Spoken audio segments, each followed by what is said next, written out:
Would love to hear your RV&R repairs or Craft Ben's mind opinion on video creation in the repair space. Wow. I think you all have a unique perspective since you all make different types of videos. And if it's always worth just posting your repairs online, even if it's been done 100 times over, or to only post online if you feel like you have something novel or something that hasn't been documented in a way you would have liked to seen it before learning the repair.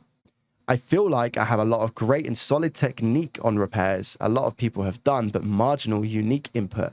But I still want to make videos in an interesting and engaging way. Also, more of an opinion-based question, but in the repair video space, what do you feel like is missing? I went about documenting my journey completely different to, I feel like, a lot of other people have.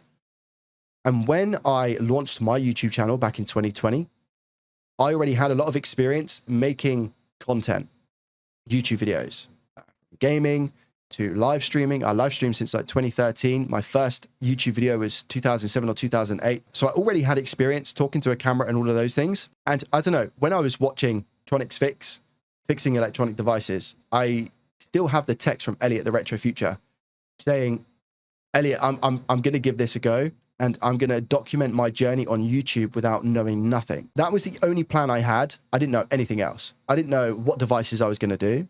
I didn't know where it was going to take me. I didn't really know about offering repair as a service or having it as a business at that point.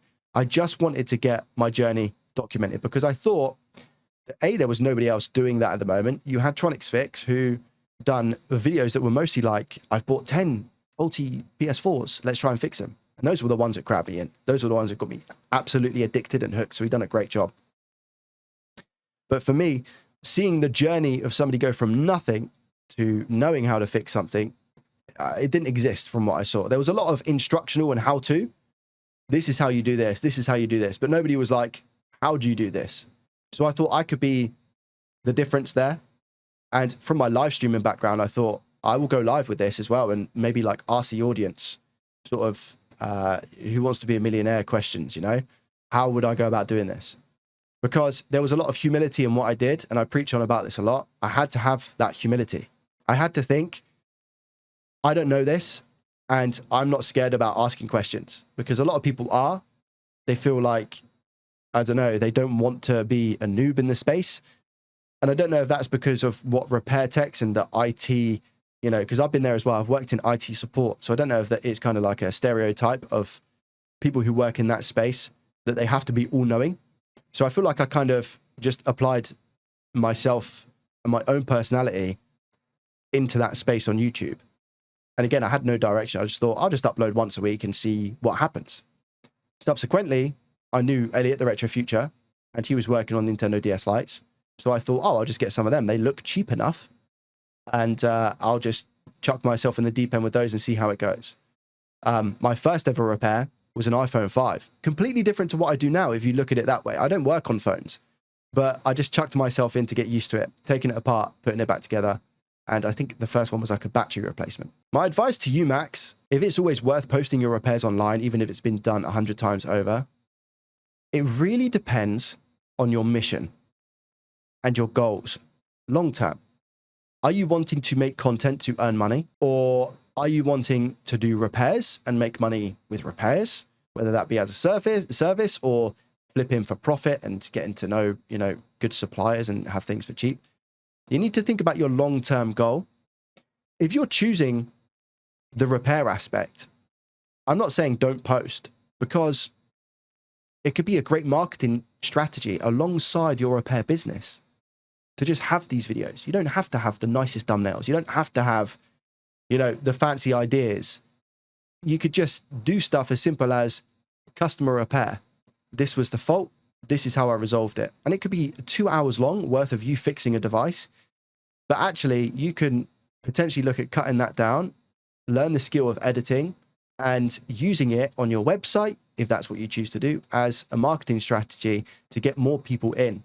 Using TikTok, YouTube Shorts, so a lot of short form content, 30-second clips of little quick fixes, quick wins, how-tos that would entice people to use you as a repair service. So it depends on your goal. I feel like everybody should maybe even try it if you want to. putting a YouTube video out. I had a message from a friend yesterday, and this is exactly the feedback I gave to my friend to relate to this. I'll read it out verbatim. This is what my friend said. Hey, mate, sorry, I know you're a super busy man, but the wife is wanting to create a makeup YouTube channel, and I wondered if I could pick your brain sometime about how to start, what editing software to use. She's got a DJI Osmo Pocket 3, a DSLR camera. No worries, but thought I'd ask you. And I said, okay, 2 simple questions. What's the channel, and has she uploaded yet? He told me the channel name and said, no, not yet. Very much at the concept stage, but she's been recording snippets to combine together is to record her journey from businesswoman and mum to full-time makeup artist. My advice back to him was, tell her to get out of the concept stage and just start posting. Has she ever done anything like this before? And then he said, she's really present on Instagram, sometimes TikTok, but not YouTube. Got more time now. She's good with Canva, blah, blah, blah.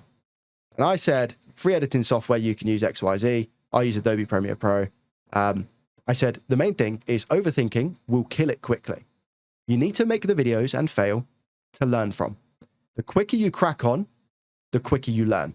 It's as simple as that. And yeah, I said, let me know once you post something. And his response was, she just went, that's scary. And I said, exactly.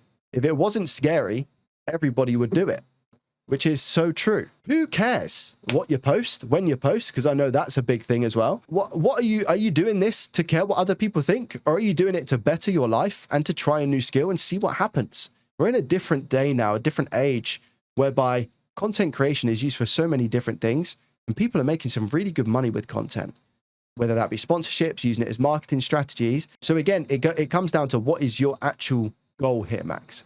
Are you wanting to have a successful repair business? If so, content creation will go lovely side by side. A lot of people don't have time to do it as well as your main thing, but you can also hire people to do these things for you. And even if you get 10 views, 5 views, 20 views, that might be one potential customer that, and then that one potential customer will potentially turn into 5 customers because of word of mouth, or 2, and then those 2 will tell another 2, and then it's multiplicative, these things. If you look at it from a content perspective, what content would you like to get out of repairs? As in, if you wanted to chase it for, I want to be a content creator and use repair as like a vessel like I have, you need to really think out of the box, because a lot of the stuff has been done. I'll ask you all a question. Why have I, in my eyes, been successful now? A lot of other people will say that I've not been successful, which is absolutely fine. But at the moment, I'm in a happy place where everything is. Why essentially I was able to, in the end of it, make a full-time living from content creation and and surround my business around that, was because of profit or loss. There wasn't anybody else. I think the original idea that I had came from Phil the Coder, where I saw him buying stuff, fixing it, and then selling it. And I think he'd done a couple of episodes. But I said, I want this to be a series. I want to do it season 1. I'm going to stick it out. I'm going to make a goal, and I'm going to try and smash it. I stuck to that goal to the best of my ability, as much as I could. And I don't think there was going to be anything getting in my way. And by the way, this is not a dig at Phil, because he gave me the inspiration to do this. And what he did was amazing. And I took inspiration from his idea, put a twist on it, a Joey twist, my own twist, and give it a go. And because of that, I saw some huge success. It took me a long time to get views that I thought were worth it. That turned my channel and my business completely on its head. That is the reason why I'm here today. That is the reason why I have a school. That is the reason for pretty much everything. You could say that obviously me starting and being somewhat very consistent with the videos is also a huge part of that. But the amount of times that I quote unquote failed in a lot of people's eyes, and especially in my eyes, and I wasn't obtaining views to get paid from YouTube, and I wasn't hitting, monetization, is because I wasn't trying different things. But I stayed consistent. And then when I started trying different things, eventually, you have to take some risks. And the risk was profit or loss, which wasn't a concept on my channel before. And I don't know how many episodes it actually took to pop off. It was a good few though, but I stuck to it. And then I remember being away, we went down to Cornwall, and it was the first time a profit or loss episode had taken off. And I was getting like a couple of thousand views an hour. And I was like, this is incredible. Like, what's causing this? And I analyzed that episode as much as possible. And there's still so many things now that I could do to make my content better and to, you know, upgrade it. But I'm always trying to learn from my failures as much as I possibly can. So my advice, if you're wanting to make it as a content creator with a repair game, you need to come through with something fresh. I'll give you an example. NanoFix. Look at Zach. I look up to Zach. I look up to Zach. The content that he's got, his personality, he is just him. As in, he doesn't pretend to be somebody else. He's very authentic in his content. That's another bit of advice. Don't try to be somebody else. Nobody else is really, I mean, the AliExpress stuff, I see a lot of people, I've tried that as well. I see a lot of people doing those types of videos. But he was one of the first people to actually do a big AliExpress haul from what I recall. But even from the start, like Zach's not been in the game for too long, 110 videos, 50,000 subscribers, but his videos do really, really, really well in terms of the numbers that they managed to achieve. If you sort by his like most popular, we're at 327k views a year ago, 295 a year ago, 231 a year ago, even up to 7 months ago, big AliExpress unboxing. You got 90,000, 4,000 again, AliExpress. People love his AliExpress videos because I guess it's just like the surprise boxing, right? But you look at the videos that he's done. He's helping people learn how to solder, micro solder, fix electronics. And my hat goes off to Zach. I really get on with him. He's a really good bloke. But if somebody said, Joey, could you recommend me a channel to look at to actually get good at content creation? I'd send you NanoFix, or I'd send you Tronics Fix, who, by the way, is still absolutely killing it in the space. So much free game. Yeah, thank you so much for considering it. You're more than welcome. You're more than welcome.